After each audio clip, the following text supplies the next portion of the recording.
সাবধানে থাকিও নারী পর্দার আড়ালে, সাবধানে থাকিও নারী পর্দার আড়ালে। হাদিসেতে হারাম লেখে অন্য দেখিলে, হাদিসেতে হারাম লেখে অন্য দেখিলে, সাবধানে থাকিও নারী পর্দার আড়ালে, সাবধানে থাকিও নারী পর্দার আড়ালে। হাদিস শোনো নারী হাদিসের বাণী,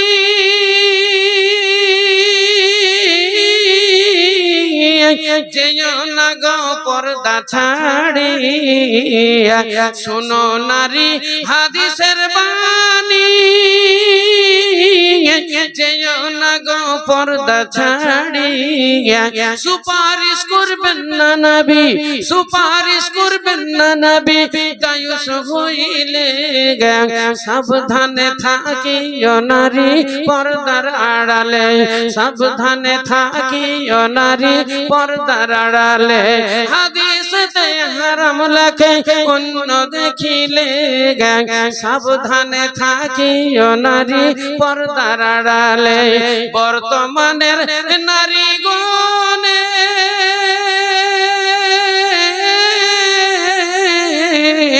স্বামীকে ঘরে রেখে ভালো লাগে না তাদের, ভালো লাগে না তাদের মার্কেট না গেলে, সাবধানে থাকিও নারী পর্দার আড়ালে, সাবধানে থাকিও নারী পর্দার আড়ালে। কলিযুগের নারী গণে সিনেমাতে যাই দলে দলে, সিনেমাতে যাই দলে দলে শয়তানের ভেসে, সাবধানে থাকিও নারী পর্দার আড়ালে, সাবধানে থাকিও নারী পর্দার আড়ালে। হাদিসেতে হারাম লেখে অন্য দেখিলে, সাবধানে থাকিও নারী পর্দার আড়ালে। কলিযুগের নারী গণে ঠুঁটে লিপস্টিক দিয়ে রূপের চর্চা করে তারা, রূপের চর্চা করে তারা শহরে চলে, সাবধানে থাকিও নারী পর্দার আড়ালে, সাবধানে থাকিও নারী পর্দার আড়ালে। হাদিসেতে হারাম লেখে অন্য দেখিলে, সাবধানে থাকিও নারী পর্দার আড়ালে। পর্দা করে চললে পারে মা ফাতেমার সঙ্গী হবে, পর্দা করে চললে পারে মা ফাতেমার সঙ্গী হবে। জান্নাতে রহিবে তোমরা, জান্নাতে থাকিবে তোমরা জান্নাতি দলে, সাবধানে থাকিও নারী পর্দার আড়ালে, সাবধানে থাকিও নারী পর্দার আড়ালে। হাদিসেতে হারাম লেখে অন্য দেখিলে, সাবধানে থাকিও নারী পর্দার আড়ালে। হাদিসেতে আল্লাহ নবী বর্ণনা দিলেন, এমন একটা জামানা আসবে, সেই জামানা বড় ভয়াবহ জামানা হবে। মেয়েরা পুরুষের পোশাক পরিধান করবে, পুরুষের যেমন শার্ট প্যান্ট ওই রকম মেয়েরাও শার্ট প্যান্ট পরিধান করবে, এবং এত পাতলা পাতলা পোশাকেরা পরিধান করবে। পোশাক পরিধানের পরে অর্ধ উলঙ্গ থাকবে। আমার দিনের রাসূল সরকারে দোয়াম বলেন, এই ইমানদার মহিলারা, ইমানদার মহিলারা, এই জামানা যদি তোমাদের জামানায় চলে আসে, তোমাদের যুগে যদি চলে আসে, তাহলে তোমরা সাবধান হয়ে যাও, তোমরা সাবধান হয়ে যাও। আল্লাহর কাছে তোমরা তওবা করো, আল্লাহর কাছে ইস্তিগফার করো, বেশি বেশি করে তোমরা বেশি বেশি করে সালাত আদায় করো, এবং বেশি বেশি করে তোমরা তওবা ইস্তিগফার করো। ভাইরা আমার, সেই যুগ আস্তে আস্তে চলে এলো। মা বোনেরা বুঝতেই পারছে অনেকে। আমার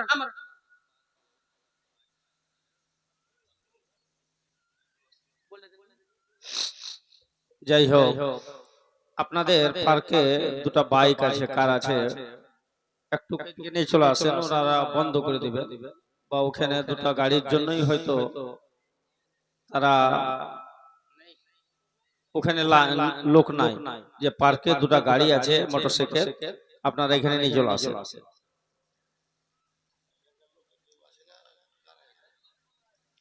জারি হোক, গাড়িওয়ালা যেখানেই থাকেন, গ্যারেজে যারা ভলেন্টিয়ার ছিল ওরা তো সারা রাত থাকবেন, এখন চলে যাবে, তো গাড়ি দুটো আপনারা আপনার সাইড করে নেন, গাড়ি আপন নিজের নিজের দায়িত্ব, আপনারা গাড়ি দুটো বের করে নেন। যা কথা হলো এই, এটা হলো তাবলীগি জালসা। আমাদের জীবনের কিছু পরিবর্তনের দরকার। আসলেন, শুনলেন, খেলেন, দিলেন, চলে গেলেন, এই জন্য তো জালসাটা নয়। এখানে কোনো আদায়ের ব্যাপার নাই, এখানটা আমাদের জীবনের পরিবর্তনের জন্য তাবলীগি জালসা। তাবলীগ আপনাকে তো ওই বললাম, আমাদের দিনিয়াতের শিক্ষা প্রথম প্রথম যেগুলো দরকার, এই জিনিসগুলো আমাদের জানতে হবে। যেমন হাদিসে লেখা আছে, যখন তোমরা বিছানায় শয়ন করবে তখন একটা দোয়া বলো, আল্লাহুম্মা বিসমিকা আমুতু ওয়া হিয়া। এই দোয়াটা যখন আপনারা বিছানায় শয়ন করবেন তখন আপনারা পড়বেন। মা বোনেরা, আপনার দুই পাশে আপনার দুটো ছেলে থাকবে, ছোট ছোট ছেলে মেয়ে যাদের 5 বছর, 7 বছর, 10 বছর বয়স। আপনি আলতু ফালতু অন্য জিনিস না শুনিয়ে আপনি তাদেরকে বলবেন, বেটা বিছানায় শুতে গেলে দোয়াটা বলতে হয়, দোয়াটা একবার বলো। আপনার মেয়েকে শিখিয়ে দেন, মা বিছানায় শুতে গেলে দোয়াটা বলতে হয়, আল্লাহুম্মা বিসমিকা আমুতু ওয়া হিয়া। নিশ্চয়ই শিখবে। আপনার মেয়ে কেবল কথা বলতে শিখেছে, 3 বছর বয়স, 4 বছর বয়স, আপনি বলছেন, বিটি আতা গাছে তোতা পাখি, ডালিম গাছে মৌ, এতটা কি তবু কথা কও না কেন বউ? ছেলেটা, মেয়েটা আপনার ওয়া আ হসই দীর্ঘ এবিসিডি কিছুই জানে না, কিন্তু ওই ছড়াটা মুখস্থ করে নিয়েছে। কেমন করে? আপনি বলেছেন বলে, আপনি ওকে তো বলেছেন, বলো বেটা আতা গাছে তোতা পাখি, ডালিম গাছে মৌ, হিরে দাদার মড়মড়ি থান ঠাকুর দাদার বউ। ও তো কিছুই বুঝে না, কিন্তু আপনি মুখে বলেছেন বলে মুখস্থ করে নিয়েছে। ওই রকমই আপনি ওকে বলেন, বিছানায় শুতে গেলে বাবু দোয়াটা বলতে হয়, আল্লাহুম্মা বিসমিকা আমুতু ওয়া হিয়া। বিছানা থেকে উঠবে তখন একটা দোয়া বলতে হয়, আলহামদুলিল্লাহিল্লাযী আহিয়ানা বাদা মা আমাতানা ওয়া ইলাইহিন নুশুর।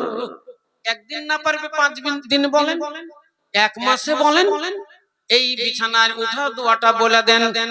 বাথরুমে বসবে, পায়খানাতে বসবে, বলছে মা আমি বাথরুম করব, পায়খানাতে যাব, পায়খানা করব, আপনি ওকে বলে দেন, মা কি বাবা বাথরুমে বসতে গেলে, পায়খানাতে বসতে গেলে বলতে হয়, আল্লাহুম্মা ইন্নী আউযু বিকা মিনাল খুবুসি ওয়াল খাবায়েস। বাথরুম থেকে উঠলে গুফরানাকা আল্লাহুম্মা, কিংবা আল্লাহুম্মা গুফরানাকা, কিংবা শুধুই গুফরানাকা আপনি বলে দিবেন। নিশ্চয়ই বাচ্চা আপনার শিখে নেবে। তাহলে বিছানায় শোয়ার দোয়া, বিছানা থেকে ওঠার দোয়া, বাথরুমে ঢোকার দোয়া, বাথরুম থেকে ওঠার দোয়া নিশ্চয়ই জেনে নেবেন। বাড়ি থেকে যখন বের হবেন একটা দোয়া বলতে হয়। আল্লাহর নবী বলেছেন, বাড়ি থেকে যখন তোমরা বের হবে একটা দোয়া বলো, দোয়া বলো, বিসমিল্লাহি তাওয়াক্কালতু আলাল্লাহ লা হাওলা ওয়ালা কুওয়াতা ইল্লা বিল্লাহ। এটা বাড়ি থেকে বেরোনোর দোয়া। যেই দিকে যান, মাঠে যান, হাটে যান, শ্বশুর বাড়ি যান, যেই দিকেই যান, বাড়ি থেকে যেমনই বের হবেন, বাড়ি থেকে বের হলে দোয়াটা বলতে হবে, বিসমিল্লাহি তাওয়াক্কালতু আলাল্লাহ লা হাওলা ওয়ালা কুওয়াতা ইল্লা বিল্লাহ। এই দোয়াটা আপনাকে বলতে হবে। যদি আপনি মনে করেন শ্বশুর বাড়ি যাব, মোটরসাইকেলে চেপে যাব, মোটরসাইকেলটা যখন স্টার্ট করবেন একটা দোয়া বলতে হবে, সুবহানাল্লাযী সাখখারা লানা হাযা ওয়া মা কুন্না লাহু মুকরিনিন ওয়া ইন্না ইলা রাব্বিনা লামুনকালিবুন। এই দোয়াটা বলতে হবে। যদি মোটরসাইকেল না হয় টুকটুকিতে চাপেন, টুকটুকিতে চাপলে এই দোয়াটা বলবেন। বাসে চাপলেন, ট্রেনে চাপবেন, যানবাহনে চাপতে গেলে আপনি দোয়াটা বলবেন না, সুবহানাল্লাযী সাখখারা লানা হাযা ওয়া মা কুন্না লাহু মুকরিনিনা ওয়া ইন্না ইলা রাব্বিনা লামুনকালিবুন। দোয়াটা আপনাকে বলতে হবে। সুস্থ কিংবা বন্ধু বান্ধব অসুস্থ রয়েছেন, আপনি খবর পেলেন আমার বন্ধু অসুস্থ, আপনি চলে গেলেন বন্ধুর বাড়ি, হয়তো ভাই অসুস্থ, বাবা অসুস্থ, আপনি চলে গেলেন ভাইকে দেখার জন্য, বন্ধুকে দেখার জন্য গেলেন। হাদিসের ভিতরে লেখা আছে তার বিছানার সারা নাই, বসে যে ও শুয়ে আছে ওর শিরা নাই, মানে মাথার পাশে বসেন, মাথার পাশে বসে ওর কপালে হাত দিয়ে এই দোয়াটা বলেন, আল্লাহুম্মা আযহিবিল বাসা রাব্বান নাস ইশফা আনতা শাফি লা শিফা ইল্লা শিফাউকা শিফান লা ইউগাদিরু সাকামান লা বাসা তাহুরুন ইনশাআল্লাহ। এই দোয়াটা বলেন। আর ওকে জিজ্ঞাসা করেন ভাই কেমন আছেন, যদি ভাই হয় তাহলে বলেন ভাই কেমন আছেন, যদি কাকা হয় বাবা হয় বলে বাবা আপনি কেমন আছেন। বন্ধু আপনার অসুস্থ, ডক্টর বলে দিয়েছে এ ক্যান্সারের রোগী। ক্যান্সার এমনই একটা অসুখ, ক্যান্সার রোগ এমনই একটা ডেঞ্জারাস রোগ, রোগী যদি শুনে লাই 10 দিন আগেই মরে যায়। একটা প্রবাদ বাক্য আছে, ক্যান্সার নো অ্যানসার। ক্যান্সার যার হয়ে গেল জানবেন ওর জীবনের শেষ টাইম চলে এলো। সেই জন্য মানুষ ক্যান্সার নাম শুনলেই আগেই যেন না মরার আগেই মরে যায়।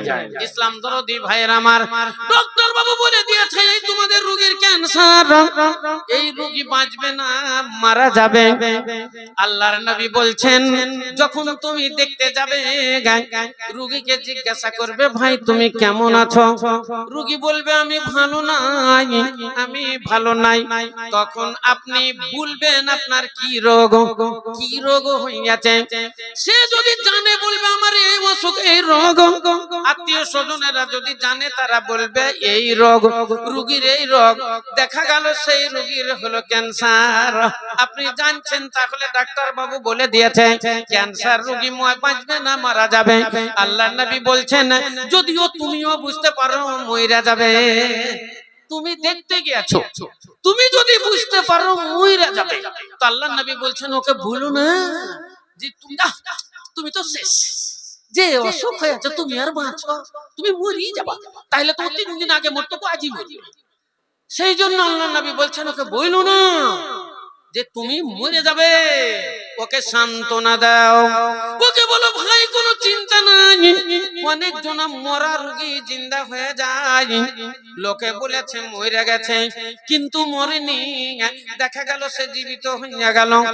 10 বছর আগেই মরার কথা এখনো সুন্দর টাট্টুকুড়ার মতো বেড়াচ্ছে। এইরকম অনেক লোক কাঁচের ঘরে ছিল, লোকে বলছে মইরা যাবে কিন্তু দেখা গেল এখনো বেঁচে আছে।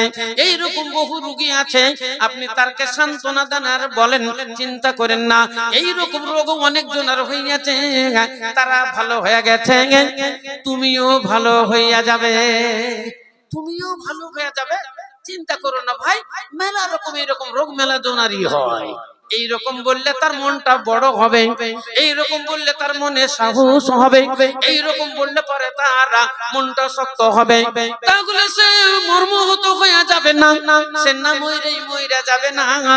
সেই জন্য আল্লাহর নবী বলেন ওকে সাহস দাও, আর এই দোয়াটা কপালে হাত দিয়ে একবার পড়ো, পারো তো 2 বার পড়ো, পারো তো 3 বার পড়ো। আল্লাহর নবী বর্ণনা দিচ্ছেন যতক্ষণ পর্যন্ত তুমি রোগীর পাশে থাকবে আল্লাহর রহমতের ফেরেশতা তোমার জন্য রহমতের দোয়া করবে, আল্লাহর মাগফিরাতের ফেরেশতা তোমার জন্য মাগফিরাতের দোয়া করবে, মাগফিরাতের প্রার্থনা করবে। ওই রোগীর কাছে বসে থাকলে তোমার অনেক জীবনের গুনাহ খাতা মাফ হয়ে যাবে। নারায়ে তাকবীর। এই দোয়াটা রোগীর কাছে গিয়ে পড়তে হবে। আমরা কিন্তু দোয়াটা কিছুই জানি না। বন্ধুর অসুস্থ, লে আপেল লিয়ে 1 কিলো, 1 কিলো আপেল 5টা 10টা কমলা লেবু, মৌসুমী লেবু, হ্যাঁ 1 কিলো মিষ্টি রুগীর কাছে আমরা যাই। রুগীরা কি ওটা খেতে পাবে? বলেন, সুগারের রোগী মিষ্টি খেতে পাবে? সুগারের রোগী এইসব জিনিস খেতে পাবে? বা যে অসুখ হয়েছে ও খেতে পাবে কি পাবে না? আপনি ওইখান করে গিয়ে জানেন বা ফোন করে জানেন তার কি অসুখ, কোন জিনিস খাচ্ছে, সেই জিনিসগুলো নিয়ে যান। আর আপনি তার পাশে বসে সবচাইতে মূল্যবান দোয়া, তার চাইতে তার জন্য জীবনের যেটা সবচাইতে জরুরি, যেটা সবচাইতে দরকার, সেটাই হলো আল্লাহ রাব্বুল আলামিনের নবীর শিক্ষা দোয়া। আল্লাহুম্মা জিবিল বাস রাব্বান নাস ইশফা আনতা শাফি লা শিফা ইল্লা শিফাউকা শিফাআন লা ইউগাদিরু সাকামান লা বাসা তাহুরুন ইনশাআল্লাহ। দোয়াটা পড়েন। হাদিসের ভিতরে লেখা আছে আনন্দের সংবাদ যখন আসবে, আল্লাহ রাব্বুল আলামিনের যখন গুণগান করবে, তখন তোমরা মুখে উচ্চারণ করবে আলহামদুলিল্লাহ। যখন তোমাদের দুঃখের সংবাদ আসবে, তখন তোমরা বলবে ইন্না লিল্লাহি ওয়া ইন্না ইলাইহি রাজিউন। হঠাৎ করে একটা খবর এলো, ফালানা মারা গেল, আপনার দাদা মারা গেল, কি আপনার বন্ধু মারা গেল, আপনার দাদি নানি মারা গেল, সঙ্গে সঙ্গে আপনি মুখে উচ্চারণ করবেন ইন্না লিল্লাহি ওয়া ইন্না ইলাইহি রাজিউন। কবরস্থানে যাবেন, গোরস্থানে যাবেন, আসসালামু আলাইকুম ইয়া আহলাল কবর ইয়াগফিরুল্লাহু লানা ওয়া লাকুম ওয়া লা আনতুম সালাফনা ওয়া নাহনু বিল আসার। এই দোয়াটা পাঠ করবেন। দেখে চলো মুর্দা মাটি দিবেন। মুর্দা মাটি দেওয়ার সময়তে আহনাফদের যে দোয়া আছে, আপনি দোয়াটা বলতে পারেন। আহলে হাদিসের ভিতরে কিন্তু বলতে নিষেধ করে, মিনাহা খালাকনাকুম ওয়া ফিহা নুইদুকুম ওয়া মিনহা নুখরিজুকুম তারাতান উখরা। যদি এটা আপনি না বলেন, বিসমিল্লাহ বলে মাটি দেন, 3 চল মাটি আপনাকে দিতে হবে। হাদিসের ভিতরে লেখা আছে এক মুসলমান অপর মুসলমানের উপরে 6টা হক আছে, চাহে ও এগানা হইয়া বেগানা। যদি আপনার আত্মীয় হয় তবু আপনার উপরে 6টা হক আছে, যদি আত্মীয় না থাকে তবু আপনার উপরে 6টা হক আছে। তার মধ্যে একটা হক, যখন তার সঙ্গে সাক্ষাৎ হবে তখন সালাম দিতে হবে, আসসালামু আলাইকুম, এই কথাটা বলতে হবে। উত্তরে ওয়া আলাইকুম সালাম ওয়া রাহমাতুল্লাহি ওয়া বারাকাতুহু বলতে হবে। যদি কেউ হাঁচি ফেলে তাহলে আলহামদুলিল্লাহ বলতে হবে। যে শুনবে ইয়ারহামাকাল্লাহ বলবে। ইসলাম দরদি ভাইয়ের আমার, উত্তরে বলবে ইয়াহদিকুমুল্লাহ ইসলিহি বালাকুম। দোয়াটা দিতে হবে।